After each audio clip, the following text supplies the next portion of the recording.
আপনি আমাদের অফিসে আসবেন, আপনাকে আমরা ইনভাইট করছি ছাত্রশিবির কেন্দ্রীয় অফিসে আসবেন, আপনাকে সকল কমিটি সকল থেকে দেওয়া হবে। আমি এখানে লাইভলি বলছি সবাইকে যে আপনি আমাদের অফিসে আসবেন, আমি সব কমিটি দিব। আপনি 10 বার রাকিব ভাই বলছেন, আমি আপনার একবার ইন্টারফেয়ার করিনি, আমি আপনাকে আবার বলছি। জি জি, থ্যাংক ইউ। আপনার হোয়াটসঅ্যাপ নাম্বার রয়েছে, আমি ছাত্র দলের সকল কমিটি এই যে সবার সামনে ঘোষণা দিলাম, সকল কমিটি এই 15.5 বছরের এই ফ্যাসিস্ট হাসিনার আমলে ঢাকা বিশ্ববিদ্যালয় জগন্নাথ সব কমিটি প্রকাশ করবো, আপনাকে দিব।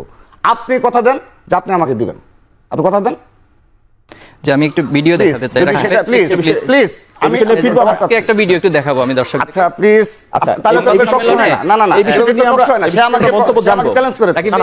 আপনার উপর দায় দিয়ে দেন রাকিব ভাই। জাহিদ ভাই, আমি মন্তব্য দিই, আপনি আমাকে 10 বার রাকিব ভাই কিছু ঘটবে আপনাদের, আপনারা উপকর্ম করবেন, কিছু করবেন, অপরাজনীতি করবেন, তাইটা আমি মিডিয়ার সামনে আমি আবার বল, আমি অন্য প্রসঙ্গে যাব। তিনি আমাকে আমরা একটু হান্নান মাসুদের বক্তব্যটা নেই। না না না প্লিজ, আমারটা আমি আবারও বলছি, ওনারা বলুক, সমস্যা। আমি আবারও দর্শকদের উদ্দেশ্যে বলছি, আমার 15.5 বছরের যতগুলো কমিটি আছে, আমি এখান থেকে বের হয়ে 1 ঘন্টার মধ্যে আমি আপনাকে পাঠাবো। আপনি আমাকে কথা দেন, আপনি আমাকে কথা দেন যে আপনার 15 বছরের।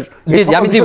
আপনি আমার অফিসে আসবেন, আমি আপনাকে দিব ইনশাআল্লাহ। আচ্ছা আচ্ছা, যে ভিডিওটি দেখালেন সেটি নিয়ে আপনার মন্তব্য জানবে। এটা কিন্তু সোশ্যাল মিডিয়া। না না, আমার যদি সে আমাকে প্রশ্ন করেছে না, আমি আমার জবাব চেয়েছে, আমি তো জবাব দিচ্ছি। আমরাও ভিডিও ক্লিপিংসে শুনতে পেলাম, আপনি বলছেন। আমি বলছি প্লিজ, আমি আনসার দেব। দায় দিয়ে দাও, দায় দিয়ে দাও শিবপুর করে। আমি বলছি সেটা একটু ব্যাখ্যাটা দিবেন, তারপর আমরা একটু শুরু করব। আপনি আমার এটা চ্যালেঞ্জটা নেবেন না? আমি তো এটা ব্যাখ্যা দেব, আমি তো কথা দিচ্ছি। জি জি, নিয়েছি রাকিবের চ্যালেঞ্জ। আপনি আমাকে দিবেন, আপনি একটু 1 ঘন্টার মধ্যে দিবেন, আমি দেব তো 1 ঘন্টার মধ্যে। দায় দিয়ে দাও নিয়ে একটু বলবেন। আমি অবশ্যই বলবো, দর্শকরা সবাই অপেক্ষা করছে আপনার এই শিবিরের দায় দিয়ে দিও। আমি এজন্যই বলি যে গুপ্ত এবং এখানে অধিকাংশ ছাত্রলীগের নেতাকর্মী জড়িত করেন, তাদের কোনোদিন এই সাহস নেই কমিটি প্রকাশ করার। আমি স্পষ্টভাবে বলছি, ইতিহাস কখনো ক্ষমা করবে না, কোনো অপব্যাখ্যায় কাজ হবে না। আপনি আমাকে বলেছেন, আমি তো আপনাকে বললামই 15.5 বছরের কাউন্সিল সবকিছু আমি আপনাকে সরবরাহ। আচ্ছা, আমি সুযোগ পাবো? হ্যাঁ, আমরা একটু হান্নান মাসুদের বক্তব্য। আমার মাত্র একটা প্রশ্নের জবাব দিলাম, তিনি তো আমাকে 10টা প্রশ্ন করেছেন। আপনি একটা আনসার দেন নাই, আমার একটা প্রশ্ন নিয়ে অ্যাড্রেস করেননি। একটু ঘুরে আমার কমিটির কথা বলেছেন না?